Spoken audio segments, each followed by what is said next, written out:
The Monster Hunter series is one of the most unique action games I've ever played. It's not an action game like where you can string combos on enemies, but the game does have combo routes. And although on paper it should be similar to a Souls-like with its potion, rolling, and stamina system, the gameplay feel of a Monster Hunter is so distinct that it isn't exactly the same as the punishing and difficult Souls-like genre neither. No, I choked! It has a unique gameplay loop where you make gear to hunt monsters to get its parts to make better gear to hunt tougher monsters to get their parts, and so on and so forth. A hunt can have so many intricacies too, like the locale you hunt in, the items you bring, and what weapons you use.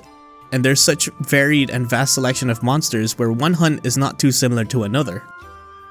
Now, I got into Monster Hunter relatively recently. I am, as the community calls it, a new gen player, which to those of you who don't know, it means that I wasn't in the trenches of the old gen games, which were anything before the 5th gen. From the 5th generation onwards, I've been playing every new entry till today, which accounts to 3. Yeah, not really much of a record. Capcom's been releasing Monster Hunter games since the PlayStation 2 era, and each iteration were different and usually improved upon. And the latest entry in the series is Monster Hunter Wilds. I was pretty hyped for Wilds. I've made videos on how excited I was for it, I've played and enjoyed both betas, no life the story from start to finish, and sunk about 300 hours into it. And as much as I want to say, yeah, it's great, you should go try it out, the general reception of this game is quite... yeah. It's not really received well. In fact, I can guarantee you can go online on Twitter or YouTube and find some person hating on the game.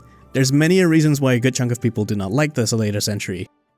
But I think to see why Wilds is under so much heat, we gotta talk about its predecessor, the game that jumpstarted Capcom's success, the game that got this series into mainstream, the game that for me and many others were their first entry to the series, and that's Monster Hunter World.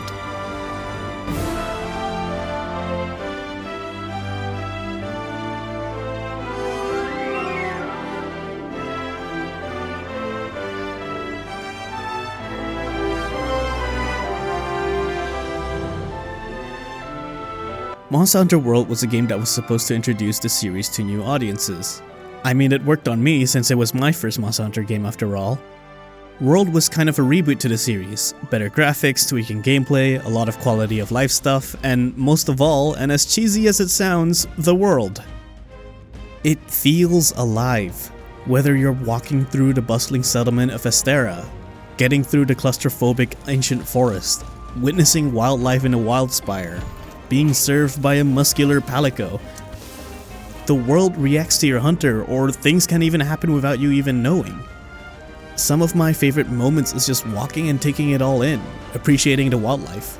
But that only makes up a bit of what the game is. It is called Monster Hunter after all. Playing a Monster Hunter game for the first time is weird and uncomfortable. It was a slower paced game. I wasn't used to committing a long animation for an attack. Positioning to hit a monster was a foreign concept to me, let alone hitting a specific part of the monster. There was so much UI which I didn't understand, and not to mention the in-game tutorial was little to no help. Most of the beginning of the game for me was pretty much this. Oh my god. Oh, Where? oh no.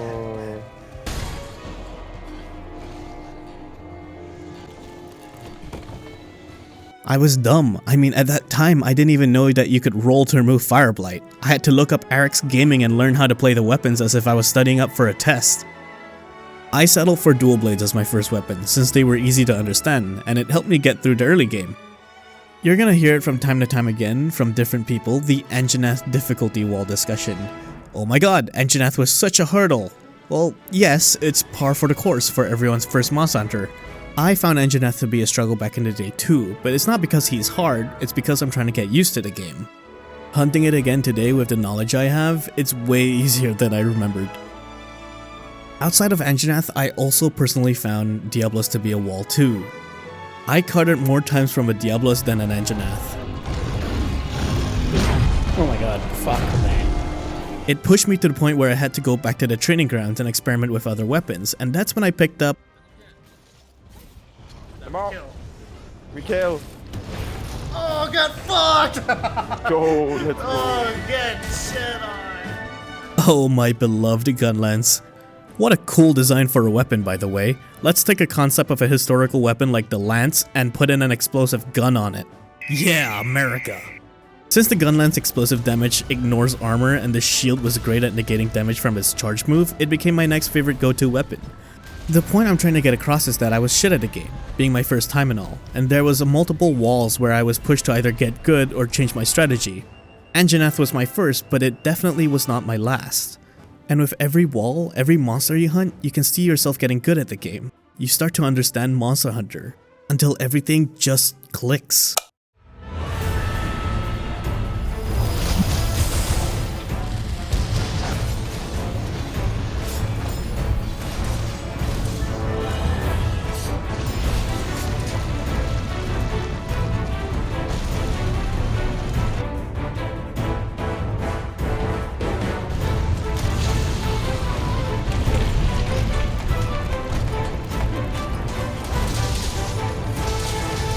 A hunt starts to feel like a tug of war, a dance with the monster, each time finding the solution to best it. I got hit, how would I have avoided that? This monster is fast, should I use a different weapon like dual blades? Maybe I should lure it to this area so I can use the environment to my advantage. As I progressed from low rank to high rank, I was learning and getting better at the game. Breaking parts, cutting tails, trying out new weapons, using the endemic life and locales to my advantage. You had to get better at the game because walls kept appearing like the Flying Rathalos or the very ferocious Nergigante, and again when the Elder Dragons were introduced. Slowly but surely I was understanding why people enjoyed Monster Hunter. But when you feel like you've understood it, when you feel like you've mastered the game, Capcom gives you one more punch in the face.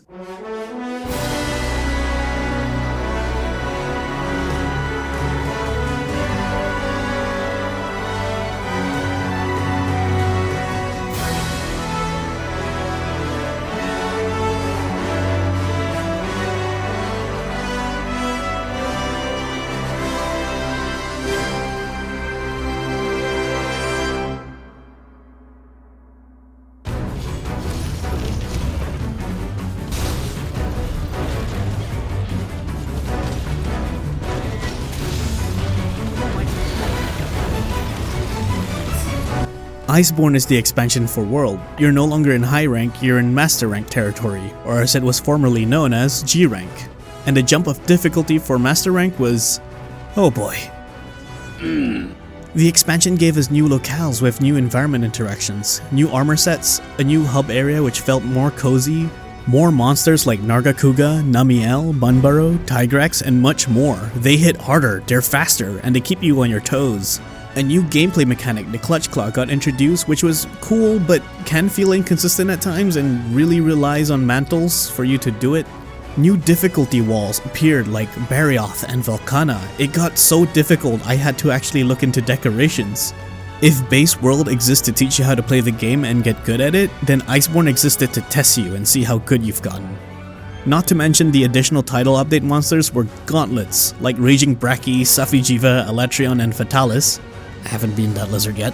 Some of these hunts actually need strategy, like utilizing mounting and aggroing the monster to get near a wall. I can. Got it. Nights would be spent prepping, cultivating, and carting, going through failed attempts over and over again just to get one win. Face. Send it in the face. Go. Get it. We missed. It should be dead, right? Right? Why is it not dead? Is that... Let's go! Okay, keep going. What the fuck? He's eating it. He's eating it. It's all. There we go. Not to mention, some of these hunts were just pure spectacle. Just absolute cinema moments. Okay.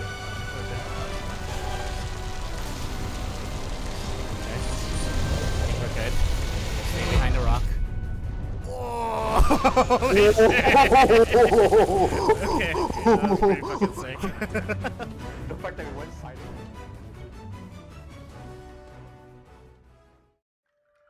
So yeah, Monster Hunter World was a great success. It was definitely an experience like no other, especially for new players, and ever since then, players have been waiting for what Capcom would be cooking next in the series. Rise was technically the next game that came out, but it's considered as the portable game, and it wasn't really the World sequel that everyone was anticipating. Come Game Awards 2023.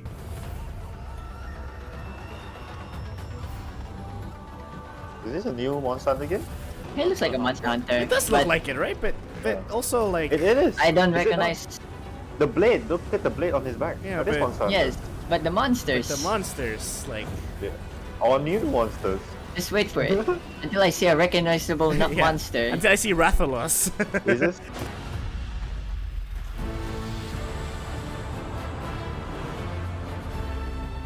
Oh, it is! Better wake up. Oh my god, it's Monster Hunter!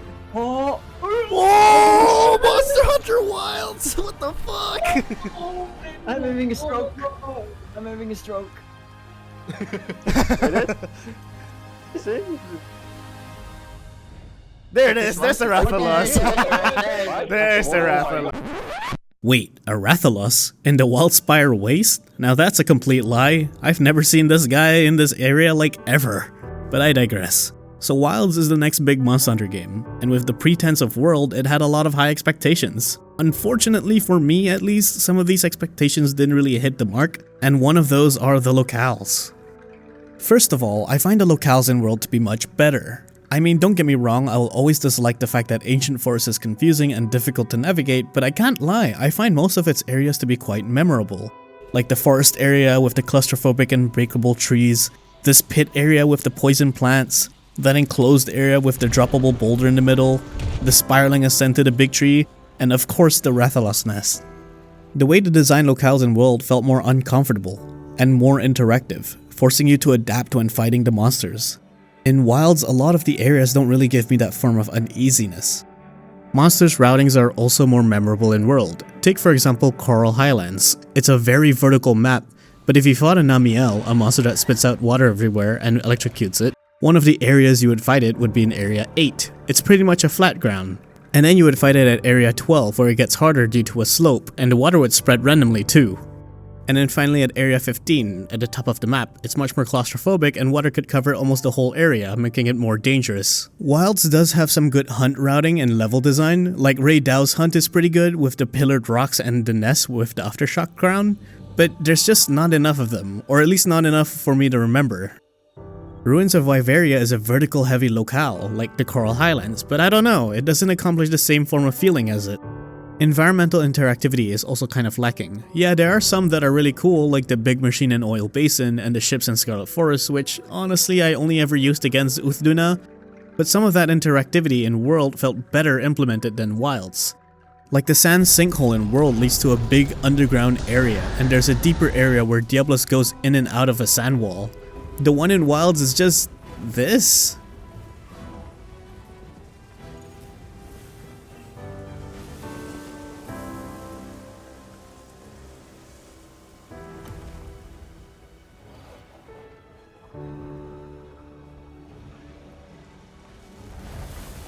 And it doesn't even stay after. The waterfall dam area in Wilds looks good, but World made it so that the water would push you and the monster to another part of the locale if you're too close to the edge.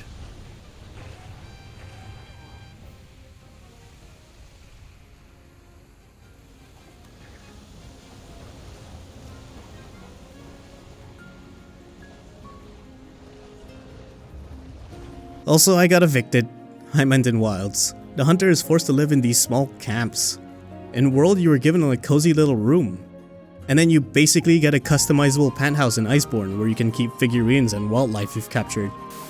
You got a small room in Rise and Sunbreak too.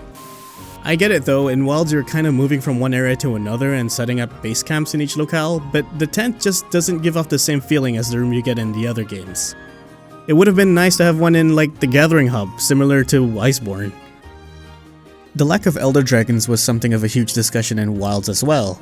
In World, they were essentially the staple for high rank, especially since each of them was a unique hunt compared to the other monsters.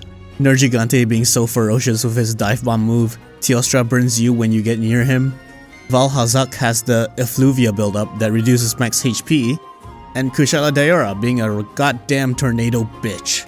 Of course people will be expecting Elders in Wilds. I mean, a good chunk of them were present in Rise Sunbreak. But yeah, they're basically none unless you count the final boss. For me, that's not really an issue though. I like the fact that they highlight other monsters outside of Elder Dragons.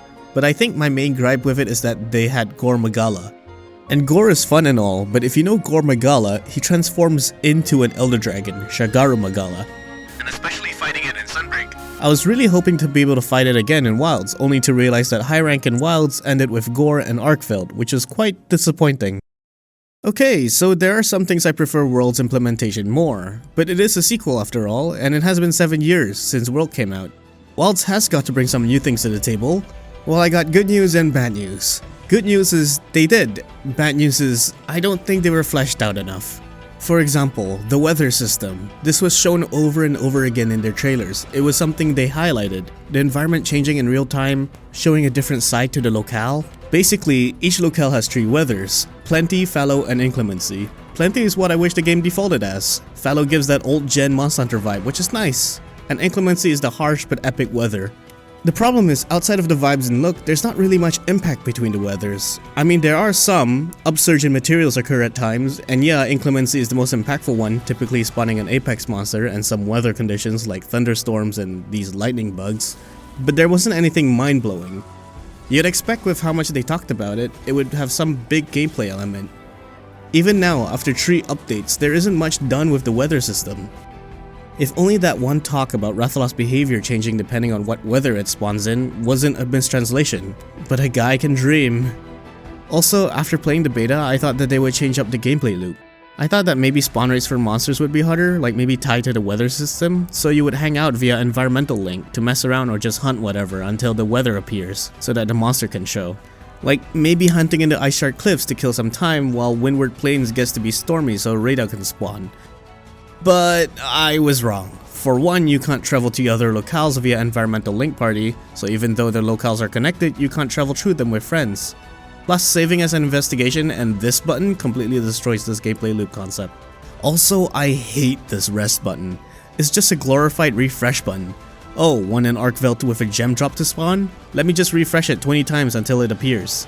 It only costs 500 points too, which is nothing if you're in the endgame. So in the end, I just refresh or wait for a friend to refresh until we get the monster that we need, save it as an investigation, then post and join, which makes the whole seamless expedition aspect of the game to be kind of pointless. Double weapon is also a new thing in Wilds, where you can bring 2 weapons in a hunt, which is cool because now I can bring 2 of my main weapons like Swax and Gunlance. But the way decorations work in this game, it just doesn't make sense to bring 2 different weapons. If I bring Quick Sheath for my longsword, that won't be as effective if I switch my weapons to Gunlance. It makes more sense to bring 2 of the same weapon but different elements. Packed monsters, where monsters travel in packs, are also a new thing, but other than Alpha Dasha Guma, it's pretty much just take a monster and multiply it by X. I wish the packed monsters were a bit more coordinated, like the Great Izushi in Rise. It had a coordinated triple attack with its kids, which was neat.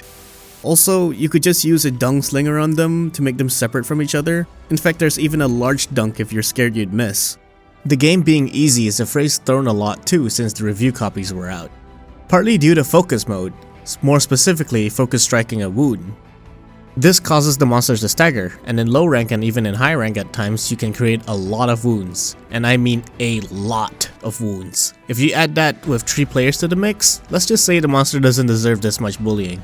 Wilds has the best base roster compared to base Rise and base World in my opinion. Like look, octopuses, a mosquito monster, a dancing spider. But because of how easy you can stagger them, it feels like they don't really have time to shine and show off what they can do. Cramping like 90% of them in low rank kind of makes high rank less impactful too. It feels like they used all their cards already. The only new monsters in high rank you get to fight are Yunkatku, Blagunga, and Gore. And only one of those 3 being a fun and challenging fight, well deserved of high rank. I'll let you guess which one it was.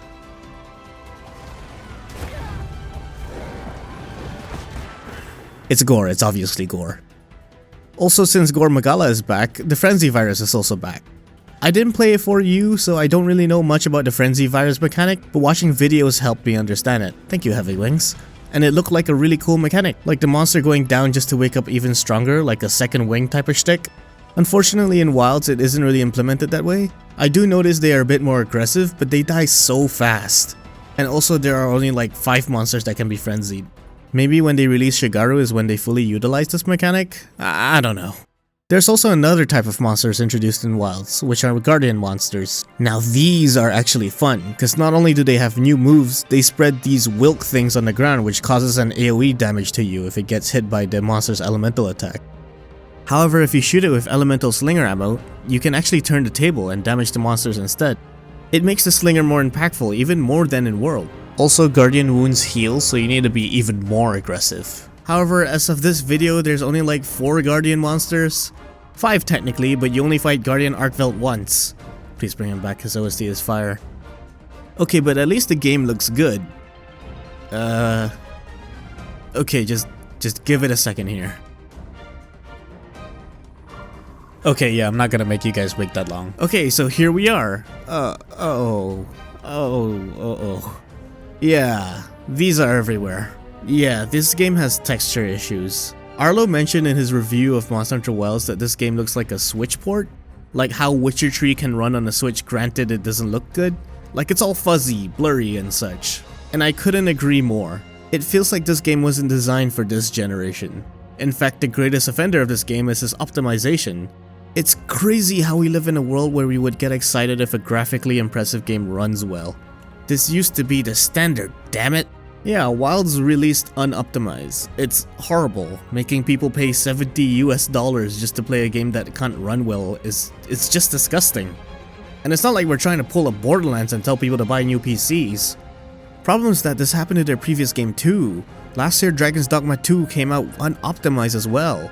Wilds had 2 beta tests and they repeated the same mistake even though the community was complaining about it. You would expect them to have learned their lesson or delayed the game if they had these issues, but nope, let's ship the game and fix it in the future. I swear, updates and patches are a blessing and a curse. Saying that you need frame gen to hit 60 FPS in your requirements is already a red flag. Not only that, but it was released in a somewhat incomplete state. You can only hunt the final monster, Zoshia, once. His actual quest, armor, weapons, and gathering hub were only available in Title Update 1. I've heard that Capcom wanted to release the game to make buck on the fiscal year, but releasing a full-price unfinished game is outright unacceptable, man. So yeah, that's it. The unfortunate sequel to World, Monster Hunter Wilds. The game that had 1.3 million players at launch and at one point had less players than World. In Japan, it costs more to buy a KFC Monster Hunter collab than it is to buy a copy of Wilds. But then, why do I keep coming back to this game? Actually, I have more hours in Wilds than in World. My Hunter rank is higher too. Wait, this has happened before. The Great Izushi and Rise. I mean, a good chunk of them were present in Rise Sunbreak. You got a small room in Rise and Sunbreak too. Rise was technically the next game that came out, but it's considered as the portable game. It released on the Switch first. It was more fantastical, less grounded, and less graphically impressive. It was worked by another team too when World was live, and it wasn't really the World sequel that everyone was anticipating. Would you believe me if I told you that my favorite Monster Hunter game wasn't World Iceborne? It's actually Monster Hunter Rise Sunbreak. Monster Hunter Rise had issues similar to Wilds, and even more so. It was the next game after World, so there were already expectations, especially for the new gen players. It was exclusive to the Switch at launch. The main story wasn't finished at launch, so you had to wait until Title Update 2 for the final boss monster. It didn't emphasize on environmental gameplay that much. Rampage was a cool idea on paper, but I barely touched it. And there is so much power to the hunter to boot because of wire bugs. Wire bugs were the gimmick of Rise, or I guess you could say the core of Rise. They gave the hunter new moves and combos, and they were really strong to the point where you can counter a supernova. Not to mention there's also Wirefall. It was a nice mechanic because it kept the flow of combat going, but it was a get out of jail free card a lot of the times. So long as you have the wire bugs, you can avoid a lot of attacks. Iceborne Master Rank monsters like Tigrex and Barioth were brought back, but into Rise's high rank. Actually, I just checked, they're also in low rank, which is crazy. It gave the impression to new gen players that these monsters got nerfed. There was so much power to the hunter and the monsters in Rise weren't tuned to that combat. But that's the thing, right? It might not be the best overall experience compared to World Iceborne, but the potential was there. Rise has one of the most varied combat systems that I've ever played in Monster Hunter. Wirebugs add so much to what was already a complex gameplay loop. Add that with palamutes, wall running, and wyvern riding, making it feel like a kaiju fight, and you've got the making of endless fun. They just needed to give us a challenge. And yeah, Apex monsters exist, but they aren't rewarding, and Elder Dragons like Valstrax does scratch that itch, but it isn't enough. And that's where Sunbreak comes in. This is our outpost, Elgana.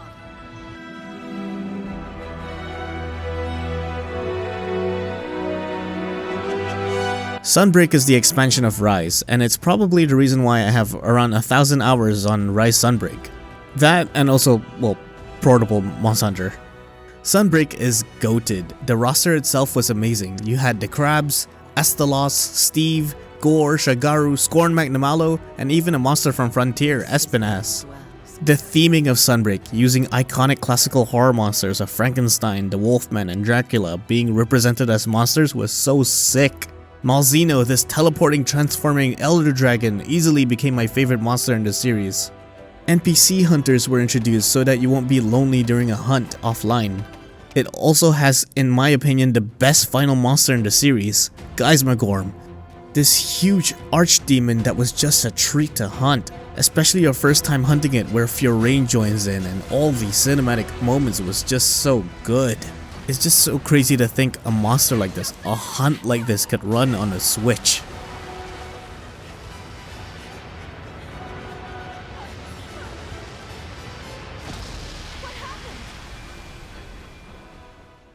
Like Iceborne, Sunbreak pushes you to learn and know how to use the mechanics the game has to offer. It adds new Switch skill moves and gives you a whole second loadout to your existing one, expanding what your hunter could do in a hunt. You could have a fully parry build longsword, an unlimited Saeed charge blade, It's all over for you! and a crazy mobile gun lance. And because of how powerful the hunter can be, they make the monsters even more crazy in Sunbreak. They are tuned to the point where some of the hunts feel like you're playing a bullet hell game. Wirefall is now a knowledge check, because if you carelessly do it, you get punished. The title updates are especially challenging. It doesn't have the same feel of team coordination like in Iceborne, but man, the back and forth, the constant flow of combat you get with some of these monsters is something so unique to Sunbreak. Fighting Primordial Malzeno got me tearing up, cause I swear they got a Street Fighter dev on this. Like, what do you mean it has an 11-hit combo? I think I just ran out of stamina or something. I don't know. Humans could learn from you. Yeah, oh,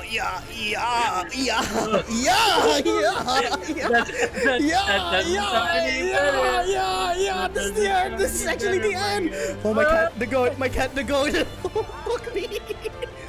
Bro, what is that called? And it took me about like 2 months on and off playing for me to beat Amatsu. Oh, and don't get me started on Ryzen monsters, cause I have not done any of them.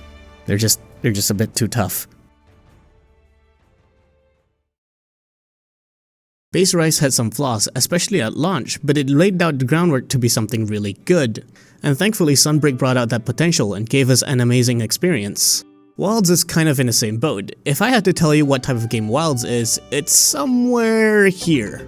Wilds maintain a grounded feel with a next-gen coat of paint, similar to World, while still having that fun flow of arcadey combat like in Rise. The game does actually look good when it runs properly. RE Engine is amazing. The level of detail of monsters is just something you can't get in older games. The effect that happens when they attack, the sound design, all of it mixed together makes Wilds a true successor to World. I can't wait to see Capcom tackle a monster at the scale of Safi'jiiva or Alatreon in the RE engine. Hi, this is post-edit after title update 4. Yeah, they did it. It's absolute cinema. God, Gog is absolute cinema. He's crazy. He's so cool. RE engine is so beautiful, man. Anyway, back to the video. I know I bash on the level design for the locales in this game, but I can't lie. The visuals, it's just chef's kiss. There's a community of Monster Hunter players in Twitter that just takes pictures of Wilds. There's some tweaking you can do with the brightness and such to make the game less washed out. I personally use mods and reshade to tweak with the colors, even though this setting exists in the camera mode. And another mod to tweak the volumetric fog, and when everything looks right, man, this game looks beautiful. Like, look at this, it's just gorgeous. The sunrise in Windward Plains, the greenery of Scarlet Forest, the ruins in the ice-shard cliffs. These are some of the places I just go and walk around and take it in. I just wish they showcased it a bit more in the story. Speaking of story, props on them for attempting to tell a story in this game. Is it good? Not really. I didn't really resonate with any of the characters. Like, Nata is meh, but we do like shitting on this kid.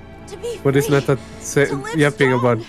I know. Shut up, Nata. Let me just hunt. Just look at it.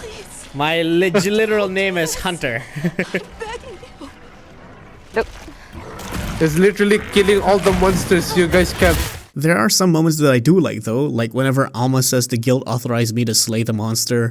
Yes, but Alma, if the say the voice- words. Alma, give me permission. Grant me Yep. access. Preservation. Acknowledge. The Strong. guild authorized. What you wait? Look What do at you my mean? fat Captain ass Arthur? guy, man. It's just so strong.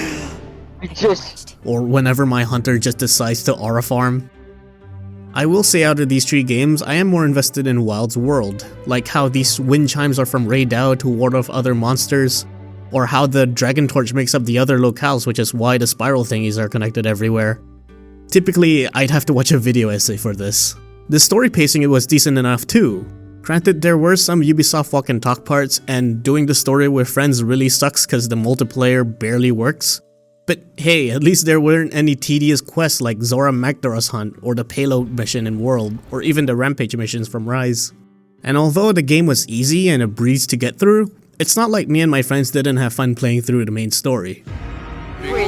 What you mean is coming? Hide behind the cover. It's doing a super explosion. It's going. It's going. It's going. Oh shit! I'm gonna die. I'm gonna die. It's going for you. Oh shit! Holy shit! That was so sick! Incoming. I mean not that front, right? Oh shit! Not good. He's doing something to the area. Something over. Oh shit! Oh shit! Oh shit! Oh shit! Oh shit! Oh shit! Oh shit! Hide behind, hide behind! Oh shit! Hide! Hide! Holy shit! What the shit? We're dead. We all died! We all died! Also, Zoshia is easily my second most favorite final boss, right below Geismagorn. The combat fluidity is good too. It's jarring to go back to World to get clips for this video. The feel is so different between these 2 games. I know a lot of people dislike the secrets, and yeah, I wish the mindless autopiloting wasn't a thing. Like, I would rather learn the locale and smell an Anjanath shit 100 times to know where it is than mindlessly auto-moving to where the monster is. But in terms of combat, I do enjoy it picking me up. It keeps the flow of combat going, kind of like Waterfall. It's not resource-based, sure, and can be random at times, but I'm sure some future harder monsters will knowledge check you with AoE attacks or something. Offset, perfect block, perfect dodges are some of the cooler mechanics in Monster Hunter. It gives more character to the weapons and shows a player's skill expression.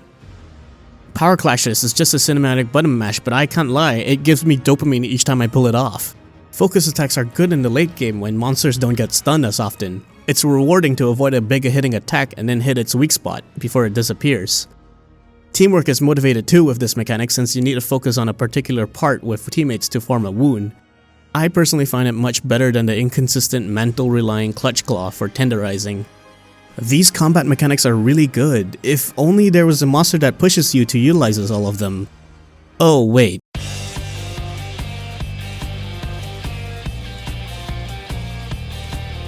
Buckle, get me in there. What the fuck do you mean you're still there? You ain't gonna get me. Oh shit! Give up that Oh my god, Clyde, keep going right! dead here. I tried. Omega came from the Final Fantasy XIV and Monster Hunter collab event. This has happened before too in World with Behemoth. Just like World, it is one of the toughest hunts in the game. I'm not joking when I say you have to utilize everything in this hunt. Focus attacks help a lot redirect your combo on the leg so you won't miss because it moves a lot. You need to know when he's vulnerable after an attack to hit his weak spot on the face so that you can focus strike it and summon a shield that blocks any projectiles. Different weapons are effective at different legs. Everything it does basically two-shots you, so you need to be really good at positioning or you perfect dodge, perfect guard, or offset it. It has huge AoE attacks, so again, positioning and maneuvering is important. And not to mention it comes out like so fast. Yeah, I think stationary sharpening or hunting this without a secret would be really difficult. It's an FF14 collab, so of course it has MMO elements like the hunt being preferable with a proper team, a tank to take aggro, and a support to buff and heal. It also has a DPS check, which brings back a familiar type of trauma. The DPS check also requires you to kill an annoying variant of Nucilla, which is weakness to fire, so you're encouraged to bring 2 different elemental weapons, finally utilizing that dual weapon feature. Me and my friends took roughly 7 hours of straight hunting to kill it. It was difficult but fun, like learning its moves and how to combat all its phases. It was such a good hunt, and that wasn't even the harder version. Now, am I saying the future hunt should have DPS checks, aggros, dual elemental weaknesses, unreactable and huge attacks? No, definitely not. If anything, I hope they just pluck out a few elements and implement it to future monsters. But it shows how fun a hunt can be if it's designed well, especially one that utilizes the core mechanics. I've got to say, even the 9-star monsters are fun to hunt. Seregios used to be my comfort hunt in Sunbreak. Now it feels like it's coming at me with vengeance for massacring its family in Sunbreak. Oh fuck! Oh fuck! Why? What the fuck? Oh, why? In fact, the title updates have been delivered with quite a high quality. The Street Fighter crossover basically gave us a pseudo 15th weapon with the Akuma costume and combos. I'm still praying Tonfus to come back, but that's just my hopium. Laggy came out and he had a new arena and a whole underwater gameplay to it. Granted, it wasn't too in-depth and it can get tedious after multiple hunts. Luckily, he also appears in the arena, but it was still a nice touch to the hunt and something they could have easily omitted. I think after playing the 5th gen and getting into the 6th gen, I kinda get it. Every Monster Hunter game is different. Rise and Wilds aren't a sequel to World. I mean, yeah, they are graphical improvements and literal sequels to World, but that doesn't mean that there is a correct formula to this series. Tri had underwater combat, GU had styles, Frontier is whatever this is. In that sense, there's also no Monster Hunter game that is de facto favorite. For me, World Iceborne will always have a special place in my heart as it was my first. Rise Sunbreak is so far my favorite. And currently, I'm really enjoying Wilds more than anything. Who's to say this will change if I ever get the chance to play 4U, GU, or even Frontier? Wilds is going in a good direction, now having mixed reviews, and Title Update 4 has the game's first Elder Dragon, which looks awesome. Title Update 4 also has some optimization fixes, so hopefully lower hardware can play the game better. It may take a bit longer until it's at a really good state to play, but hey, I guess better late than never, I guess.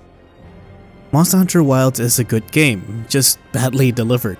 It definitely needed a delay or two. At the end of the day, I found the game fun, and it has its seeds of being one of my favorite Monster Hunter games. Even possibly outbeating Sunbreak. But that doesn't mean that I want to tell you to buy the game, or give it another try, or God forbid to get a rig or a console to play it. I just want to say that as a community of people who like Monster Hunter, whether it be old gen or people who got into it from World, to be kinder and not send death threats. But at the same time, it's a two-way street, right? Capcom needs to get their shit together and not release a game that's half-baked.